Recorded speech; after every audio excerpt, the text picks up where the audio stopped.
Hi, Leathur Rokk here. Today we're going to do a story time. It's a 420 stoner story time about something that happened to me when I was 19. And first, I'm going to do something I rarely do on camera. I found a vape pen. This has some weed oil in it, and I'm going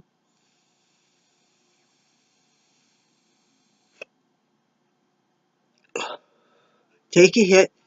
Now, on to my story. I was 19 years old, and now I started smoking pot like most people do when I was in high school, but I didn't have time to get into it too much because I actually had a job from the time I was 17. But by the time I was 19, I'd already I think it was just before I started going to beauty school, okay?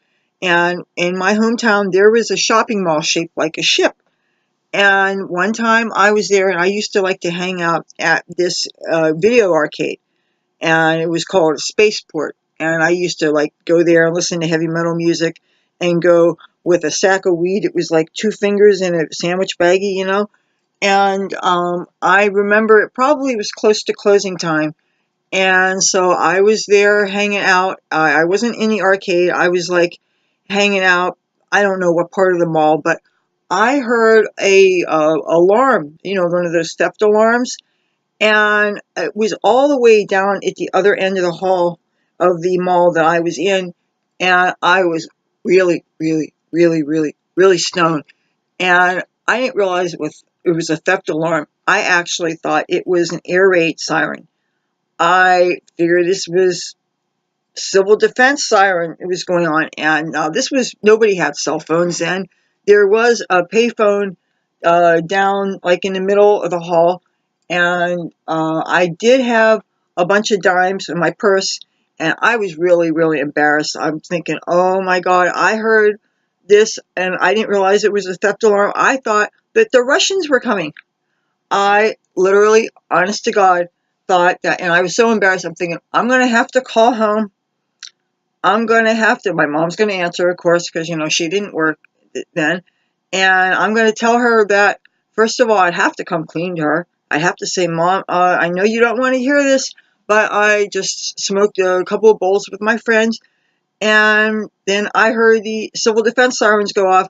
And I know that the Russians sent bombs or whatever on their way. And it's probably going to hit before I get home. So if you don't hear from me again, I want you to know that I love you. And I said, goodbye. And I hung up. And then I made my way home. And now, obviously, when I got home, I found out that there was no Russians on the way. And I found out because my mom explained to me that those were theft deterrent alarms. Somebody had just shoplifted or something, and it set off an alarm. But my eyes were like bloodshot as all get out, and probably big as basketballs. And because I was only 19, my tolerance wasn't what it grew to be as I got older, you know. But I was lucky that I had a good relationship with my mom and dad, and I was always able to be honest with them and stuff. And that's the kind of relationship that I wish for everybody, to be able to be honest with their parents, and for parents to be cool enough that they could listen to their kids when their kids tell them stupid stories. But yeah, that was. Now I do have another sort of funny story. It was also when I was 19. Now I have a brother who's 8 years younger than me, and I was, even when I started experimenting and enjoying pot, I always went out of my way to be a good influence, because you don't want to corrupt some young person. You don't want to corrupt a kid. You don't want to corrupt a brother or sister.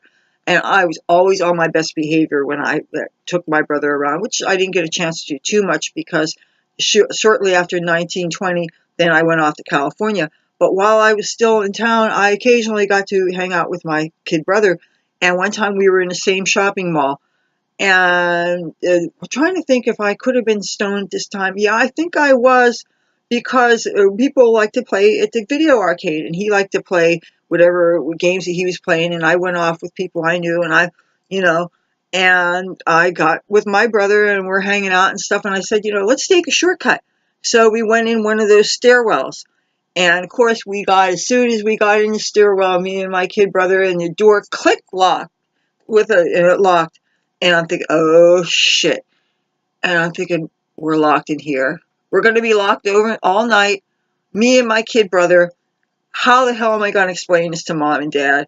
I mean, in my family, my mom was kind of a strict disciplinarian. You know, my father worked hard, and he got home, he expected to have a good night's sleep and all that stuff. Didn't need drama from the kids. And I sure didn't need to be leading my brother astray like this. So we're locked in this stairwell. We're on like the third floor, right, as tall as it gets. And so we go to the second floor, still locked. Go to the first floor, still locked.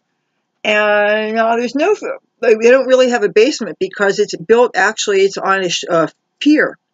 And you got the beach underneath and you got the ocean. And so we went down further, and luckily it opened up onto the beach. Okay, like a couple concrete stairs, and you got your beach there, and there was no gate or anything. For all I know now, I don't know if it may have locks and stuff, but we were able to safely get to the beach, and we were able to get home without incident. And I don't know if we ever told mom and dad about that. So, but I really kind of thought twice about going in stairwells after that, and I really thought twice about where I took my kid brother when I was hanging out. So, okay, those were two 420 story times from my early pothead days. I don't often talk about this pot stuff, but I would like to have you subscribe to my channel. And if you want to give a thumbs up to this if you like this story. And I'd love to have you subscribe, join my YouTube family, and talk to you soon. Bye.